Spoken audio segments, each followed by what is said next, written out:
It's our distinct pleasure and privilege today to have Metropolitan Elpidophoros of Bursa. He is the abbot of the Halki Holy Trinity Patriarchal and Stavropyaki Monastery. He's a friend of ours from many years ago. We happened to meet actually by telephone when he was traveling, and we spoke about him reporting. Then he was the chief secretary of the synod. I remember that was a few years ago, and things have happened. You have been elevated. 2010. 2010. And you have been elevated now. You are a metropolitan. You are the head of the school of Halki, which the name Halki is known worldwide, and more people are speaking about, especially here at the conference. Tell us, first of all, how you are, and second of all, what some of your dreams are for the school of Halki. I'm doing very well, thank you. I'm very happy to meet you again in person this time, not on the phone. I'm very happy for the reason that I am the abbot of Halki.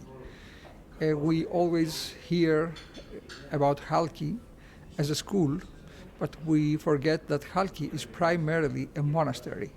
A monastery, a very old one, from the 9th century, founded by famous saint and patriarch Photios. After the closure of the school, 1971, our monastery continued to exist as a monastery. And after my appointment, like 2 years ago, I decided that I cannot be an abbot of an empty monastery. So in the last 2 years, I tried to establish a brotherhood around me. So far, we have 4 brothers in this brotherhood. 2 of them are clergy. One is Archimandrite, priest, Father Samuel. The other is a deacon, Father Gedeon. And we have 2 novices, very young men, promising, well-educated people. And we revive the monastery in Halki, which makes me very happy. Like every father has good children around him. And what I want to say is that Halki is open. This is a reality we have to remember all the time. Halki is open. Halki is open as a monastery, as a pilgrimage place, as a place for theological reflection, for meetings, for retreats, for theological research in the library,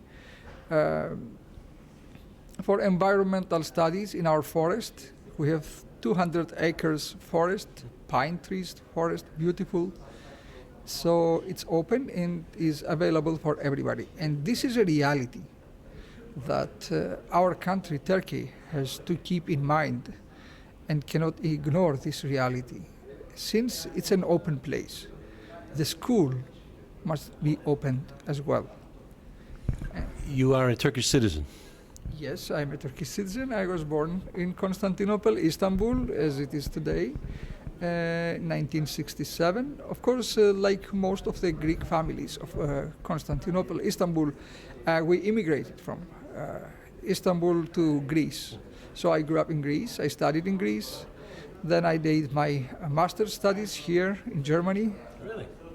And after I graduated my master's studies in Bonn, Germany, I went back to my home country and city, Turkey, because my spiritual father, Ecumenical Patriarch, was elected as a patriarch, so it was a fascinating event for my life, and I decided to go back and to get ordained. So since 1994, I'm back in Istanbul. You mentioned something, Your Eminence, I think, which you used the word Halki is open. Halki is open. Is open. And you also reviving the monastery. That's a wonderful thing that many American people who listen to this program don't know. That when they said a monastery, really, we thought it was just a school. So it could be just a school, which was a fantastic school. We don't want to put that down. So this place is the fanar, but not the fanar. It was the place that gave light to the fanar. The people, the hierarchs who graduated from there became patriarchs, did they not? Became bishops, became priests. Our school was established 1844. After 1844, all patriarchs, bishops, metropolitans, and clergy of the Ecumenical Patriarchate, the most prominent and promising ones, were all graduates from Chalki, not only of the Ecumenical Patriarchate. We, as a school, we had graduates who became patriarchs of Alexandria, of Antioch, of Jerusalem, of Albania, archbishops of Greece, of America, of everywhere in the world. So our school is really important, and we are very proud of that. We think that there is much space, even for a day that the school is closed, to do some theological work and research. Recently, for example, we had the visit, we inaugurated the visit of the graduates of St. Vladimir's Seminary from New York. Of course, the graduates from Holy Cross, they come every year and we host them. They stay in the monastery because, as you said, and as I said, underlined, it's a monastery. And now, last year again, for the first time, the graduates of the Ukrainian Orthodox seminary came to our monastery. We try to open some connection to the Russians from Moscow and from Kiev, Ukrainians, so that they come and visit the monastery. They stay in the monastery. They get to know what is the Ecumenical Patriarchate, what is Chalki, why is Chalki so important, what is the role of the Ecumenical Patriarchate in the Orthodox Church, and for the importance of the peaceful cooperation among Orthodox churches, which is again so important, especially today. As a having the honor of being a proto-presbyter of the ecumenical throne, for me it's a great honor to sit with you, to meet you face to face, to talk with you, and to share, especially with our listeners, that the School of Chalki is open. And we encourage as many of you as possible to visit there, to be in touch with Chalki, to go on a pilgrimage, maybe to some of the conferences. And I understand you do host conferences there. How many people can be hosted there?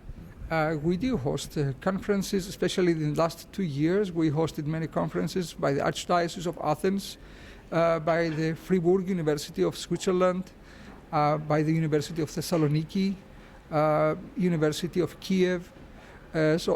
Up to now, we are ready to host, we have the facilities for like 40 to 50 people to provide the meeting room, the meals, and we can host only male people because it's a male monastery, a man monastery, so it's difficult, it's not traditional to host women overnight.